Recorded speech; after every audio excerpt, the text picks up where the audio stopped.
Hello children, welcome back to my channel and today we are going to start second part of विद्युत चुंबकीय और तापीय प्रभाव। ठीक अच्छे आज आम विद्युत चुंबकीय और तापीय प्रभाव जो चतुर्थ अध्याय थिला तुम क्लास 8 साइंस रो तार सेकेंड पार्ट आरंभ करवा। आम फर्स्ट पार्ट रे किसी पोर्शन कंप्लीट कर सारी जो मैंने देखी ना जाकि चैनल को चैनल देखीदेव पूरा प्रॉपर वीडियोस एंड फोटो सहित प्रॉपर एक्सप्लेनेशन होती तुमको निश्चय भल लगे और तुम बुझीपार। ताहले आज आम आरंभ करने को जाऊे वैज्ञानिक पर चिंतन कर ये पोर्शन आम आरंभ करवा। तो कार्य 4.3 को पुनर्बार करवा। 2 और 4 विद्युत कोष गोटे कुंडली रे नहीं परीक्षा कर जो आम परीक्षा करथिले गला थर आम जो परीक्षा करथिले ए कुंडली नहीं कि आम चेक करथिले कि विद्युत प्रवाहित किपरि हेउची। तो ये बहुत कम समय गोटे गोटे आम सेल नहीं आम कौन नहीं गोटे सेल नहीं तो आम तो बहुत कम समय से विद्युत प्रवाहित है। तो आम ताकू अधिक समय करने कौन करने पड़ो जे गोटे विद्युत कोष केवल अल्प परिमाण विद्युत स्रोत प्रदान करे तेणु चुंबकीय क्षेत्र दुर्बल हो जाए। तो फलस्वरूप चुंबक सूचीर विक्षेपण कम हुए है। सूचीर विक्षेपणटा कम हम तापर जो कंटा गुड़ी को अट्राक्ट करुच्ची से कम संख्यक कंटा को अट्राक्ट कर शीघ्र पड़ज। तो से सबू को जदि आमको टी अधिक समय टी स्ट्रंग करने को अच्छी ताहले आमको कौन करने को पड़ो पिले ताहले आमको अधिक बैटेरी मध्य अधिक विद्युत कोष थिले गोटे विद्युत कोष तुलन में अधिक विद्युत स्रोत उत्पादन हुए। यह एक शक्तिशाली चुंबकीय क्षेत्र सृष्टि करे और तेणु कंपास सूचीर विक्षेपण अधिक हुए और कुंडली मध्य क्लिप को आकर्षण करें। तो कुंडलीर घूर्णन संख्या वृद्धि कम और कुंडली को अधिक शक्तिशाली चुंबक करें। जदि आम कौन करवा से बैटेरी मध्य अधिक विद्युत कोष जदि थी से कौन कर गोटे विद्युत कोष तुलन में से अधिक विद्युत स्रोत कौन कर अधिक विद्युत स्रोत प्रवाहित हम आ कौन हम आमर जदि आम कुंडली जो अच्छी ना से कुंडली भी आम अधिक देते अधिक विद्युत स्रोत प्रवाहित कर साहाय्य कर। कुंडलीर घूर्णन संख्या वृद्धि कुंडली को अधिक शक्तिशाली चुंबक करें। या आम कौन कर बेसी जदि आम कौन करवा जदि आम बेसी सेल आमर बेसी विद्युत कोष व्यवहार कले बेसी विद्युत प्रवाहित हम आउ जदि ये कुंडली को आम जदि बेसी परिमाण में देवा ताहले कौन हम बेसी चुंबकीय क्षेत्र सृष्टि हम। पुनश्च विद्युत स्रोत दिग बदलाई 4.4 को पुनर्बार करवा और यह फल कुंडली ए और बी प्रांत में मेरु ओलटी जीव। जदि पुनः विद्युत स्रोत दिग बदलाई जदि आम विद्युत स्रोत दिग बदलाइबा ताहले कौन हम आमर कुंडली ए बी जो देख ए चित्र को तुम देखीदेल ये आम कर आम ए आउ बी नहीं कि नहीं आम कौन करथिले कि एटी देखी पारिबा ए प्रांत होची दक्षिण आ बी होउतला उत्तर। तो जदि आमे ताको ओलटाई जीवो किमिति ओलटाई जीवो जदि विद्युत स्रोतर दिग को जदि आमे ओलटा करिबा ताले तार दिग मध्यटा कोन हबो ओलटी जीवो। तेणु विद्युत चुंबक शक्ति कुंडली दे प्रवाहित विद्युत स्रोतर परिमाण किंबा कुंडलीर घेर संख्या। तो ये जिनसटा देख विद्युत चुंबक शक्ति कुंडली दे प्रवाहित विद्युत स्रोतर परिमाण जो विद्युत चुंबकर शक्ति क्या निर्भर करुच्ची कुंडली दे प्रवाहित विद्युत स्रोतर परिमाण किंबा कुंडलीर घेर संख्या किंबा उभय बदलाई परिवर्तन करा जाई पारे है। विद्युत शक्तिर परिमाण को आम केमिति बदलाइबा अधिक कोष व्यवहार करी अधिक कुंडली व्यवहार करी। पुनश्च विद्युत स्रोतर दिग बदलाई यार मेरु गुड़िक ओलटै दिया जाई पारे आमको दिग बदल देवा तो तार मेरु गुड़ाक जो चुंबकीय मेरु दक्षिण उत्तर मेरु उत्तर दक्षिण मेरु को आम बदल दे पारिबा। आउ एक पाद आग को जीवा।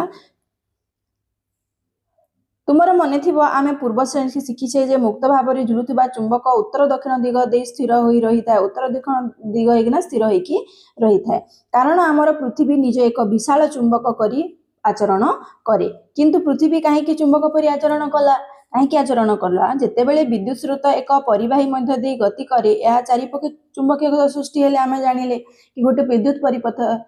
जो गोटे परिपथ मध्य जितेबले विद्युत प्रवाहित हुए तो यार चारिपटे कौन होता है चुंबकीय क्षेत्र सृष्टि होता है। यही घटना को विद्युत चुंबकीय प्रभाव बोली कहा जाए। आम पृथ्वी रे केन्द्र आड़ को गति कले जानिबा जे एठारे लुहा तरल अवस्था रे अछि। एही तरल लुहार गति केन्द्र स्थल रे विद्युत स्रोत सृष्टि करि थाए। एही विद्युत स्रोत जोगु कौन है जेतेबेले जदि आम पृथ्वीर भितर आड़क जदि आम गति करवा गति करें आम जाना जे कौन यही कौन है कि यह भर पृथ्वीर केन्द्र आड़क जदि गति कले जाना जे यह लुहा तरल अवस्था आकार मझीरे कौन अच्छी लुहा तरल आकार अच्छी यही तरल लुहा गति केन्द्रस्थल विद्युत स्रोत सृष्टि करे केन्द्र तल कौन यह जो तरल लुहा गति करे केन्द्र तल कौन हुए विद्युत स्रोत सृष्टि हुए यही भाव में विद्युत स्रोत सृष्टि करें आउ कौन हुए पिले ए अनेक प्रवासी पक्षी माछ एवं प्राणी माने महादेश समुद्र पर पार होगापी यही क्षेत्र व्यवहार करती पृथ्वीर चुंबकीय क्षेत्र मध्य देई एक ढाल परी काम करी महाकाशर आसुथिबा क्षतिकारक कारण गुड़ी को रोकी थाए एवं पृथ्वी जीवन को सुरक्षा दे थाए से ही आमर चुंबकीय क्षेत्र यही भाव में कार्य करते चुंबकीय क्षेत्र अच्छी से किसी क्षतिकारक ये आसले से रोकी थाए महाकाशर आसुथिबा क्षतिकारक जिनस तापर भार उत्तोलनकारी विद्युत चुंबक जोटा कि जो विद्युत चुंबक जोटा को भार उठे थाए जेपरी विद्युत चुंबक होची शक्तिशाली चुंबक जहाँ क्रेन सह झुला जाई जिनिस गुड़िक ऊपर को उठा थाए जिते बेले ऑन करवा से जो आम विद्युत स्रोत जो क्रेन चालक विद्युत स्रोत चालू कर ऑन कर से कौन कर चुंबकीय क्षेत्र सृष्टि कर चुंबकीय क्षेत्र सृष्टि कर कौन कर से चुंबक गुड़िक निज प्रति आकर्षण कर सेठू माने लुहा जिनस गुड़िक निज प्रति आकर्षण जिनस को उठेब तापर जिते बेले से ऑफ करदेव स्विच को जिते से स्विच को ऑफ करदेव से कौन कर चुंबकीय क्षेत्र कम हो से गुड़िक पड़ज जिनसा तले पड़ो भार उत्तोलन विद्युत चुंबक कारखाना और कबाड़ीखाना रे भारी धातु द्रव्य गुड़िक दक्षता सहित घुंचाइबा उठाइबा एवं सजाइबा व्यापक भाव में व्यवहृत होता है ठीक अच्छे तापर आउ पादे आगक जदि जावा आम शिखीचु जिते तारा परी एक परिवाही दे विद्युत प्रवाहित हुए तार परी एक परिवाही परी विद्युत प्रवाहित हुए तार चारिपाखरे चुंबक सृष्टि कला और उच्च श्रेणी तुम विद्युत चुंबक मध्य अति अद्भुत संपर्क विषय आउ अधिक पढ़व एथिरे रोमांचक धारणा मध्य अंतर्भुक्त अच्छी जेपरी विद्युत जो चुंबकत्व सृष्टि हुए सेहीपरि गतिशील चुंबक मध्य विद्युत सृष्टि करिଥାଏ सेटा तमे आगो को अन्य क्लास रे बेल भाव रे पढ़िबो और बुझिबो विद्युत एवं विद्युत चुंबकत्व मध्य यह गभीर संयोग आमर दैनंदिन जीवन पर गुरुत्वपूर्ण कारण विद्युत मोटर रु विद्युत शक्ति उत्पादन जेनेरेटेड पर्यंत अनेक यंत्रर आधार रूपे कार्य करिଥାଏ ठीक अछि सेही कारण विद्युत चुंबकत्व मध्य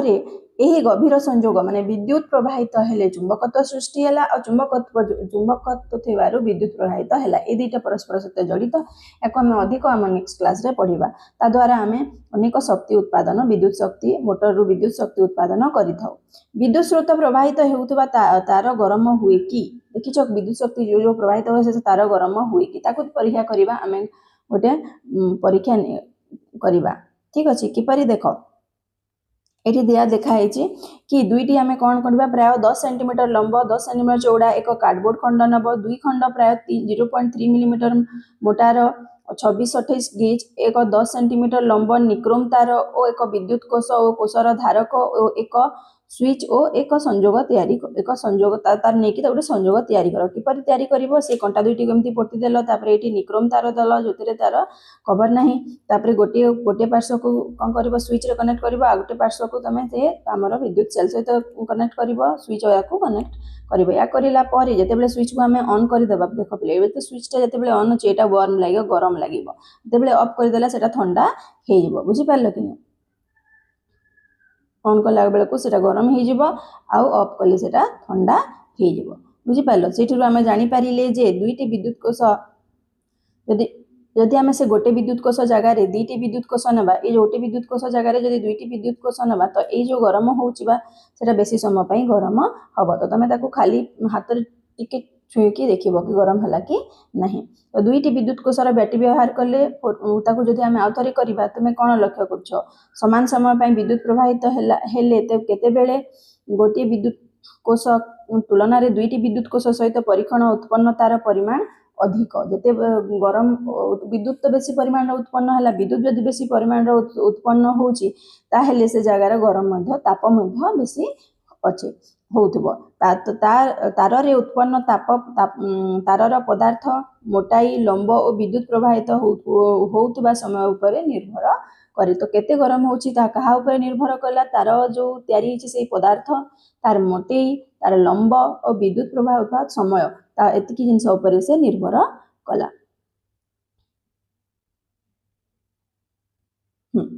तो ये आम जानिले जे निक्रोम तार समान आकार और तार एवं लंबर तंबा तार तुलन में अधिक प्रतिरोध प्रदान करे। निक्रोम तार कौन करे अधिक प्रतिरोध प्रदान करे। तो यही प्रतिरोध किसी विद्युत शक्ति को ताप शक्ति रे रूपांतरित कराई थाए जेतेबेले एक परिवाही दे विद्युत प्रवाहित हुए यह गरम होता है। तो कौन है यहाँ निक्रोम तार अटे आ तंबा तार दे तंबा तार जी प्रतिरोध करे ये बेसी ताटू प्रतिरोधक तो जितेबले से विद्युत प्रवाहित है तो कौन है जितेबले प्रतिरोध है तो से विद्युत कौन कला ताप सृष्टि कला और ये जगटा कौन है गरम है बुझिपाल। बेसी आम से जगह को छुईबा नहीं गरम हम कम छुईबा। तो तार आमर कौन कौन व्यवहार रही देखा आम पूर्व श्रेणी आम पढ़ीचु जे एक दीप्तिमान बत्ती बा इनकैंडिसेंट आलोक प्रदान करे कारण यह फिलामेंट विद्युत द्वारा उत्तप्त हुए है से कौन हुए विद्युत द्वारा उत्तप्त होता गरम करे। अनेक घरोई उपकरण जेपरिक विद्युत रूम हीटर चूली इस्त्री बुड़ी रहा दंड वाटर हीटर केटली एवं हेयर ड्रायर इत्यादि समान भाव में विद्युत प्रवाह दे जो देखो हेयर ड्रायर में सेमती अच्छी चुंबक द्वारा से कौन कर विद्युत प्रवाह है विद्युत कौन कला विद्युत प्रवाह द्वारा से कौन है गरम है गरम होगा द्वारा पछाटे फैन थिला से फैन घूरला और से विद्युत गरम जिनस को से गरम हवा को बाहर को गला तो आम से हेयर सुखेबारे साहाय्य कला। ठीक अच्छे बुझिपाल ये भाव में कम कर रूम हीटर हीटर पानी गरम करवा iron water heater hair dryer गुड़िक व्यवहार होउछि। बॉल बॉल मध्य आम व्यवहार करूँ स्विच ऑन करवा द्वारा बॉल जलिला और बॉल कौन करला ताप मध्य बाहर करला। एमती वाटर हीटर रे मध्य आम पानी गरम करुछु एभली भाव में से विद्युत से कौन हो सेटा गरम करला रडटा हीटर है हीटर रे विद्युत प्रवाह देला से कौन ताकू गरम करला तार गरम करवा द्वारा पानीटा गरम है हेयर ड्रायर मध्य से भली भाव में आमर काम कला बुझिपार।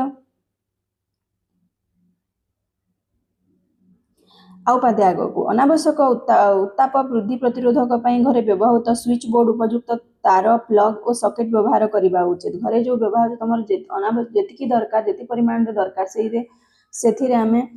स्विच बोर्ड उपयुक्त तार प्लग सॉकेट व्यवहार करने उचित अनावश्यक भाव में व्यवहार करने उचित ना दुर्घटना घटी पारे। तो जी दरकार से भाव में तुम व्यवहार कर ठीक भाव में व्यवहार कर केबे शुणिच कि घरोई व्यवहार छाड़ी विद्युत प्रवाह तापन प्रभाव अनेक शिल्प क्षेत्र में प्रभावित व्यवहृत होता है। खाली घरे नुह शिल्प क्षेत्र में आमर कल कारखाना व्यवहार होता है। तो जो एक स्वतंत्र प्रक्रिया प्रस्तुत कराए उच्च तापमात्रा चूला विद्युत स्रोत व्यवहार कर उत्ताप उत्पादन करे यह व्यवहार कर पुराणा इस्पात को पुनःचक्रण पुनर्व्यवहारण कर व्यवहार करे इस्पात रूपांतरित करने व्यवहृत कहुए ब्लास्ट फर्नेस। ठीक अच्छे से व्यवहार तापमात्रा चूली उच्च तापमात्रा चूली ब्लास्ट फर्नेस जो आमर व्यवहार हुए कल कारखाना गुड़िक से जगार यही प्रोसेस टी व्यवहार करा जाय था। अच्छा सहजरे स्थानांतरण जोग क्षुद्र विद्युत उत्स गुड़िक जेपरिक विद्युत कोष बा बैटेरी अत्यंत उपादेय एगुड़िक व्यवहार करी आम एक छोट बत्ती जलाई पारिबा चुंबक तैयारी करिबा और तार को गरम करिबा। हाँ किंतु तुमे केबे भाबिच कि एही विद्युत कोष बैटेरी भितर कौन अच्छी जहाँ विद्युत उत्पादन करिथाए ताले देखिबा यार केमती हेइथिला बाहर एटा केमती बाहर करागला। आस सर्वप्रथमे तैयारी होइथिबा विद्युत कोष को आलोचना करिबा। वोल्टाइक विद्युत कोष प्रथमटा है वोल्टाइक विद्युत कोष। तो वोल्टाइक विद्युत कोष जहाँ को गाल्भानिक विद्युत कोष मध्य कहा जाए एथिरे भिन्न पदार्थ लाइक तंबा दस्ता दुईटी धातव फलक एवं इलेक्ट्रोलाइट नामक एक तरल पदार्थ अच्छी तंबा अच्छी दस्ता अच्छी आउ दुईटी कौन अच्छी दुईटी धातव फलक तंबा और दस्ता निया जाइछि एवं इलेक्ट्रोलाइट नामक तरल पदार्थ अच्छी जोटा कि इलेक्ट्रोलाइट बोली कहा जाउछि। यही फलक दुईटी विद्युत अग्र कहा जाए ये दुईटा फलक को विद्युत अग्र बोली कहा जाउछि बा इलेक्ट्रोड बोली कहा जाउछि। इलेक्ट्रोलाइट रो आंशिक भाव में ताको एटी बोडा जाइछि आउ ଏହି ଫଳକ ଇଲେକ୍ଟ୍ରୋଲାଇଟ୍ ମଧ୍ୟରେ ରାସାୟନିକ ପ୍ରତିକ୍ରିୟା ଯୋଗୁଁ ଏଇ ମଧ୍ୟରେ ରାସାୟନିକ ଇଲେକ୍ଟ୍ରୋଲାଇଟ୍ ଦ୍ୱାରା ଏଇମାନଙ୍କର ରାସାୟନିକ ପ୍ରତିକ୍ରିୟା ଯୋଗୁଁ କ'ଣ ହେଇଛି ବିଦ୍ୟୁତ ସ୍ରୋତ ପ୍ରବାହିତ ହେଉଛି। ବିଦ୍ୟୁତ ସ୍ରୋତ ପ୍ରବାହିତ ହେଉଛି। ସମୟ ଅତିବାହିତ ହେବା ସଙ୍ଗେ ସଙ୍ଗେ ମିଶ୍ରଣରେ ଥିବା ରାସାୟନିକ ପଦାର୍ଥର ବ୍ୟବହୃତ ହୋଇ ଶେଷ ହୋଇଗଲେ ବିଦ୍ୟୁତ କୋଷ ମଧ୍ୟ ଦେଇ ଆଉ ବିଦ୍ୟୁତ ପ୍ରବାହିତ ହଉ ନାହିଁ। ଠିକ ଅଛି, ତାହେଲେ ଦେଖିବା ତାପରେ କ'ଣ ହେଉଛି। ଏଇ ଦେଖ ଜିଙ୍କ ଆଉ କପର ଅଛି, ଯୋଉଟାକି ଜିଙ୍କରୁ କପରକୁ ଆମର ବିଦ୍ୟୁତ ପ୍ରବାହିତ ହେଲା, ବଲ୍ ଜଳିବ କିଛି ସମୟ ପାଇଁ, ବହୁତ କମ ସମୟ, ଯେତିକି ସମୟରେ ରାସାୟନିକ ପ୍ରତିକ୍ରିୟା ହେଲା ସେତିକି ସମୟ ପାଇଁ ଜଳିବ, ତାପରେ ସେଟା ସରିଲା ପରେ ଆଉ ଜଳିବ ନାହିଁ। ତ କେବେ ଶୁଣିଛ କି ଭୋଲ୍ଟାଇକ କିମ୍ବା ଗାଲଭାନିକ ବିଦ୍ୟୁତ କୋଷ, ଭୋଲ୍ଟାଇକ ବା ଗାଲଭାନିକ ବିଦ୍ୟୁତ କୋଷର 2 ଜଣ ଇଟାଲୀ ବୈଜ୍ଞାନିକ ଆଲେସାନ୍ଦ୍ରୋ ଭୋଲ୍ଟା ଓ ଲୁଇ ଗାଲଭାନିଙ୍କ ନାମରୁ ନାମିତ। 1700 ଦଶକ ଶେଷ ଭାଗରେ ଗାଲଭାନିକ ଦେଖିଥିଲେ ଯେ ମୃତ ବେଙ୍ଗର ଗୋଡ଼ ଦୁଇଟି ଭିନ୍ନ, ଯଦି ମୃତ ବେଙ୍ଗର ଗୋଡ଼ ଦୁଇଟି ନେଇକରି ସେ ଭିନ୍ନ ଭିନ୍ନ ଧାତୁ ତମ୍ବା ଓ ଲୁହା ସହିତ ସଂସ୍ପର୍ଶ କଲେ, ତମ୍ବା ଓ ଲୁହା ସହିତ ସଂସ୍ପର୍ଶ କଲେ ତାର ଗୋଡ଼ ଦୁଇଟା କ'ଣ ହେଉଛି ମାଂସପେଶୀ ଗତି କରୁଛି। ତ ସେତେବେଳେ ଜାଣିଥିଲେ ଯେ ମାଂସପେଶୀର ଗତି ବିଦ୍ୟୁତ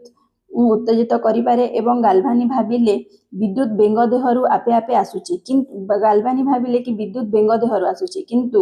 ଭୋଲ୍ଟାଙ୍କ ଭିନ୍ନ ଧାରଣା ଥିଲା। ସେ ବିଶ୍ୱାସ କରୁଥିଲେ ବିଦ୍ୟୁତଟା କ'ଣ ହେଉଛି ସେଇ ଯେଉଁ ଆମର ଧାତୁରୁ ଆସୁଛି, ବେଙ୍ଗରୁ ନୁହେଁ। ଏହି ପରୀକ୍ଷା କରିବା ପାଇଁ ସେ ବେଙ୍ଗର ଗୋଡ଼ ବଦଳରେ ଲବଣ ପାଣି ଭିଜା ଯାଇଥିବା କାଗଜ ନେଇଥିଲେ ଆଉ ଦେଖିଥିଲେ ଯେ ସେତେବେଳେ ମଧ୍ୟ ବିଦ୍ୟୁତ ପ୍ରବାହିତ ହେଇଥିଲା। ତ ଏଇଥିରୁ ସେ ଜାଣିଥିଲେ ଯେ ଧାତୁ ଏବଂ ତରଳ ପଦାର୍ଥର ମିଶ୍ରଣରେ ବିଦ୍ୟୁତ ସ୍ରୋତ ସୃଷ୍ଟି ହେଉଛି। ତ ପରୀକ୍ଷା ଏପରି ତମେ ମାନେ ବିଦ୍ୟାଳୟରେ କରିପାରିବ। କ'ଣ କରିବ, 5ଟି ଏମିତି 5-6ଟି ଲେମ୍ବୁ ନେଇଯିବ, ଲେମ୍ବୁ ତାକୁ କାଟିଦେବ, ତାପରେ ସେଥିରେ କ'ଣ କରିବ ଲୁହା କଣ୍ଟା ଏମିତି ପୋତିଦେଲ, ଲୁହା କଣ୍ଟା ପୋତିକିରି କ'ଣ କରିବ ତାକୁ ଯୋଡ଼ିଦେବ କାହା ଦ୍ୱାରା, ଲୁହା କଣ୍ଟା ଲେମ୍ବୁ ତାର ଲୁହା କଣ୍ଟାକୁ ଅଳ୍ପ ଦୂରରେ ରଖ ଓ ଲେମ୍ବୁ ପାଇଁ ଉପରୋକ୍ତ ପଦ୍ଧତିରୁ ପୁନରାବୃତ୍ତି କର। କ'ଣ କରିବ ଏମିତି ଲୁହା କଣ୍ଟା ଗୁଡ଼ାକୁ ପୋତିଦେଲ, ତାପରେ ତମ୍ବା ତାରକୁ ଏମିତି ଜଏଣ୍ଟ କରିଦେଲ ହେଲା, ଆଉ ତାଙ୍କୁ ସେ ଏଇଠୁ ଗୋଟେ ଏଣ୍ଡ ତାର ଆଣିକିରି ଏଇଠୁ ଗୋଟେ ଏଣ୍ଡ ଏଲଇଡି ଛୋଟିଆ ଏଲଇଡି ବଲ୍ବଟେ ଲଗାଅ। ଦେଖିବ ଯଦି ସେଟା ଜଳିଲା ନାହିଁ ତାକୁ କ'ଣ କରିବ ତୁମେ ଓଲଟା ସଂଯୋଗ କରିବ ହେଲା, ତାହେଲେ କ'ଣ ହେବ ସେ ଦେଖିବ ସେଟା ଜଳିବ। ଏପରି କାହିଁକି ହେଲା, ତ ଏଇଟା ଲେମ୍ବୁ ଯେଉଁ ଅଛି ସେଟା ଇଲେକ୍ଟ୍ରୋଡ ଭାବରେ କାମ କରିଲା ହେଲା, ସେଟା ଆମର ସେଟା ଇଲେକ୍ଟ୍ରୋଡ ନାହିଁ, ସେଟା ତାକୁ ଆମେ କ'ଣ କହୁଛୁ ପିଲେ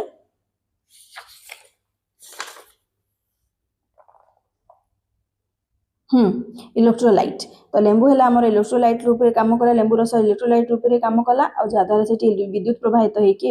ଏଠି ଆମର ଯେଉଁ ଏଲଇଡି ବଲ୍ବଟି ଜଳିଲା ହେଲା। ଜଳୁଥିବା ଏଲଇଡିରୁ ସୂଚନା ହେଲା ଯେ ତୁମ ବିଦ୍ୟୁତ କୋଷ କାମ କରୁଛି। ଏହି ବିଦ୍ୟୁତ କୋଷର ଧାତୁ ଅଗ୍ରଗୁଡ଼ିକ ହେଉଛି ତମ୍ବା ତାର ଏବଂ ଲୁହା କଣ୍ଟା। ତ ଇଲେକ୍ଟ୍ରୋଲାଇଟ୍ ହେଉଛି ଲେମ୍ବୁ ରସ, ଯାହା ବିଦ୍ୟୁତ ପରିବହନରେ ସାହାଯ୍ୟ କରେ ଓ ତୁମେ ଲେମ୍ବୁ ରସ ବଦଳରେ ଲୁଣ ଦ୍ରବଣ ମଧ୍ୟ ବ୍ୟବହାର କରିପାରିବ। ଠିକ ଅଛି, ଏଇଭଳି ଭାବରେ ସଂଯୋଗ କରିବ ଆଉ ନିଶ୍ଚୟ ଦେଖିବ ଏଠି ବଲ୍ବଟି ତୁମର ଏଲଇଡି ବଲ୍ବଟି ଜଳିବ। ଏଇଭଳି ଭାବରେ କାର୍ଯ୍ୟ କରିଥାଏ। ଠିକ ଅଛି, ଆଉ ଆଗେ ପାଦକୁ ଭୋଲ୍ଟାଇକ ବିଦ୍ୟୁତ କୋଷ ପାଇଁ କିଛି ସାଧାରଣ ଧାତୁ ଯୋଡ଼ି ହେଉଛି ଜିଙ୍କ ତମ୍ବା ଯୋଡ଼ି, ଯୋଉଟା ଆମେ ବ୍ୟବହାର କରିପାରିବା। ଜିଙ୍କ ତମ୍ବା, ଜିଙ୍କ ରୋପା, ଆଲୁମିନିୟମ ତମ୍ବା, ଲୁହା ତମ୍ବା, ମ୍ୟାଗ୍ନେସିୟମ ତମ୍ବା, ସୀସା ତମ୍ବା। କିଛି ଧାତୁ ଯେପରିକି ଯୁକ୍ତ ଅଗ୍ର ଭାବରେ କାମ କରିଥାଏ, ତଥାପି କିଛି ଅନ୍ୟ ଧାତୁ ଯେପରିକି ଜିଙ୍କ ବିଯୁକ୍ତ ଅଗ୍ର ତମ୍ବା ଯୁକ୍ତ ଅଗ୍ର ଭାବରେ କାମ କରିଥାଏ, ଜିଙ୍କ ବିଯୁକ୍ତ ଭାବରେ କାମ କରିଥାଏ। ଏହାର କାରଣ ସେମାନଙ୍କର ରାସାୟନିକ ଗୁଣ ହେଲା, ଏହାକୁ ଆମେ ଉଚ୍ଚ ଶ୍ରେଣୀରେ ପଢ଼ିବା, କାହିଁକି ସେ ଯୁକ୍ତ ଅଗ୍ର ଆଉ କାହିଁକି ସେ ବିଯୁକ୍ତ ଅଗ୍ର ରୂପରେ କାମ କରିଲା। ନେକ୍ସଟ ଆସିଲା ଆମର ଶୁଷ୍କ ବିଦ୍ୟୁତ କୋଷ। ଶୁଷ୍କ ବିଦ୍ୟୁତ କୋଷ କ'ଣ, ଭୋଲ୍ଟାଇକ ବିଦ୍ୟୁତ କୋଷ ଏକ ଗୁରୁତ୍ୱପୂର୍ଣ୍ଣ ଆବିଷ୍କାର, କିନ୍ତୁ ସେଥିରେ ତରଳ ପଦାର୍ଥ ଥିଲା, ତାକୁ ଗୋଟିଏ ଜାଗାରୁ ଅନ୍ୟ ଜାଗାକୁ ନେବା ସମ୍ଭବ ନୁହେଁ। ତ ତାକୁ ରିପ୍ଲେସମେଣ୍ଟ କରିବା ପାଇଁ ଗୋଟେ ଶୁଷ୍କ ବିଦ୍ୟୁତ କୋଷର ଆରମ୍ଭ ହେଲା। ତ ଦୈନନ୍ଦିନ ଶୁଷ୍କ ବିଦ୍ୟୁତ କୋଷ ବା ଡ୍ରାଏ ସେଲରେ ଆଜି ସର୍ବାଧିକ ବ୍ୟବହୃତ ହେଉଛି। ସେଗୁଡ଼ିକ ଶୁଷ୍କ କୁହାଯାଏ କାରଣ ଏଥିରେ ଇଲେକ୍ଟ୍ରୋଲାଇଟ୍ ତରଳ ନୁହେଁ, ବରଂ ଏହା ବହଳିଆ ମଣ୍ଡ ଥାଏ। ଠିକ ଅଛି, ତ ଏଥିରେ ଏକ ଜିଙ୍କ ପାତ୍ର ଅଛି ଯାହା ବିଯୁକ୍ତ ଅଗ୍ର ଭାବରେ କାମ କରେ ଏବଂ ଭିତରେ ଏକ କାର୍ବନ ଦଣ୍ଡ ଅଛି ଯାହା ଧାତୁର ଟୋପି ସହ ଲାଗିଥାଏ ହେଲା। ଏଇ ଯେଉଁ କ'ଣ କହିବା ଜିଙ୍କ ପାତ୍ର, ଏଇଟା ବିଯୁକ୍ତ ଅଗ୍ର ରୂପରେ କାମ କରିଲା, ଆଉ ଏଇ ଯେଉଁ ଆମର ଏଇଟା କଲା ଧାତବ ଟୋପି, ଏଇଟା ଆମର ପଜିଟିଭ ଯୁକ୍ତ ଅଗ୍ର ଭାବରେ କାମ କରେ। କାର୍ବନ ଦଣ୍ଡ ଚାରିପଟେ ବହଳିଆ ମଣ୍ଡ ଇଲେକ୍ଟ୍ରୋଲାଇଟର ଘେରି ରହିଥାଏ। ଏଇ ବହଳିଆ ମଣ୍ଡଟା ହେଇଗଲା ଆମର ଇଲେକ୍ଟ୍ରୋଲାଇଟ ହେଲା, ଅଙ୍ଗାରକ ଦଣ୍ଡ ହେଇଗଲା। ଠିକ ଅଛି, ତ ଶୁଷ୍କ ବିଦ୍ୟୁତ କୋଷର କେବଳ ଥରେ ହିଁ ବ୍ୟବହୃତ ହୁଏ, ଆକୁ ଆମେ ବାରମ୍ବାର ବ୍ୟବହାର କରିପାରିବାନି। ତ तो से थरे ही व्यवहृत हो गले आको फिंगी देबाकू पड़े अनेक प्रयोग पई पुनर्चार्ज बैटरी गुड़िक व्यवहार करने पड़े पुनर्चार्ज योग्य बैटरी जेपरि कि आमर चार्ज करी गोटे बैटरी को चार्ज करी आमे ताकू आउ थरे व्यवहार करिबा एहार अपचय रोके और समय सहित अर्थर अपचय को रोकी थाए बारंबार आमे फिंगी न दे ताकू आमे व्यवहार करी चार्ज करी व्यवहार करी पारिबा जेपरि कि आमर को बैटरी गुड़ाक हो गला कि आमे घरे करूथबा टैब टीवी लैपटॉप हो गला मोबाइल फोन टैब हो गला ए गुडी कर बैटरी रे आमे व्यवहार करूछु है ना घंटा फोन व्यवहार होता छोट बैटरी नहीं लैपटॉप बैटरी व्यवहृत बैटरी इन्वर्टर चलाइबा किंबा वैद्युतिक जानवाहन चलाइबा पई बड़ बैटरी पर्यंत तथापि पुनर्चार्ज योग्य बैटरी मध्ये सब दिन स्थायी नुहे एटा कोन रिचार्जेबल बा या सब दिन पई स्थायी नुहे एटा मध्ये शीघ्र खराब हो जाय किछि दिन व्यवहार कला पर एटा मध्ये खराब हो जाय तो आउ पादे आगो को जदिबा आज लिथियम आयन बैटरी सबुठारु साधारण प्रकार पुनः चार्जिंग जोग बैटरी अटे यह बैटरी व्यवहार करा जाउतबा प्राय समस्त उपकरण उपरे होए कोन बैटरी लिथियम आयन बैटरी हला एही बैटरी गुड़िक लिथियम एवं कोबाल्ट परी विशेष धातु उपरे निर्भर करे जहाँ विश्वर सीमित स्थान खनिरु उत्तोलन और प्रक्रियाकरण करा जाए तो यही कारणरू विभिन्न देश पुराना बैटरी जोगाण सुरक्षित करिबा पुनर्व्यवहार करिबा एवं नूतन प्रजुक्ति विद्या विकसित करिबा पे प्रतियोगिता करूछंती काहे कि ना एरा ए स्पेसिफिक धातु द्वारा ही हेई थाए तो वैज्ञानिक माने परवर्ती गुरुत्वपूर्ण विषय कठिन अवस्था बैटरी बा सॉलिड स्टेट बैटरी संबंध रे मध्य कार्य करूछंती सेथिरे इलेक्ट्रोलाइट भाबरे तरल किंबा मंड भली पदार्थ बदल रे कठिन पदार्थ व्यवहार करा जाय जोटा कि भविष्य रे बैटरी गुडी को अधिक सुरक्षित रहिबो द्रुत चार्ज हबो और अधिक समय चलिबो सेथिरे हमको आउ आमर परिवेश भी अनुकूल और विद्युत शक्ति उत्स विकसित करने दिगरे विश्व अग्रसर हेउछि तो मुख्य बिंदु गुड़ी को आम जानिले कौन पढ़िले से विषय आमर एठी पॉइंट गुड़ाक दिया हेछि ठीक अछि तो नेक्स्ट क्लास रे आम क्वेश्चन आंसर गुड़ाक डिस्कशन करबा ठीक अछि तो तुम को सेशन भल लागिला then don't forget to like share and subscribe thank you